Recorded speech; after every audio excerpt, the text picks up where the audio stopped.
Samuel Butler once said is that the great pleasure of a dog is that you may make a fool out of yourself with him, and not only will he not scold you, but he'll make a fool out of himself too.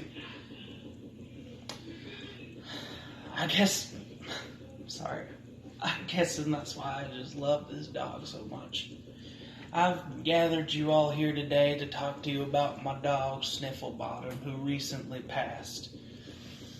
Snifflebottom was the finest dog that I had ever owned, and the finest dog a man shall ever own on this earth. He was a loyal dog. Whenever I first got him, he had run away from home, and I went searching hours for him. I went through the woods. I went through the neighborhood a couple times. I checked in the backyard, the front yard, all through the house, anywhere I could think of, but he just wasn't there. And by the time I put up some posters, some flyers, and I went back home, and then I found him right there on the porch with a big old smile on his face, wagging his tail, just waiting for me to get there with his leash in his mouth. Oh man, he sure was a rascal, that Snifflebottom. He was always he was a schnauzer with the heart of a pit bull in him. He would always try to pick fights that he knew he couldn't win.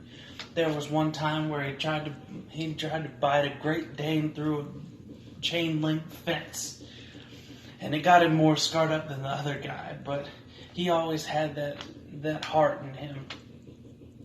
He would be doing mischievous things like dragging an animal in and hiding it behind the couch, or doing his business where he's not supposed to, like we all do sometimes.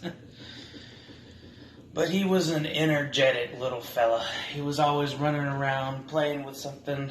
One of his favorite parts of the week was when we would go to the dog park, and he would always run around with the other dogs, and sometimes he would get into trouble, but he always had the heart of a warrior, and he knew when to listen to me and back down, and I was like, hey, this isn't your fight, pal.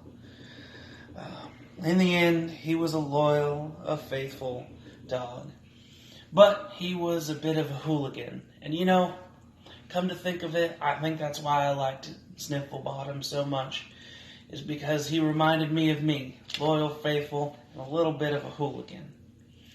I may get another dog in the future, I don't know, but one thing's for sure, I'll never have a dog as good as Snifflebottom. Thank you all for coming out and listening to an old man speak.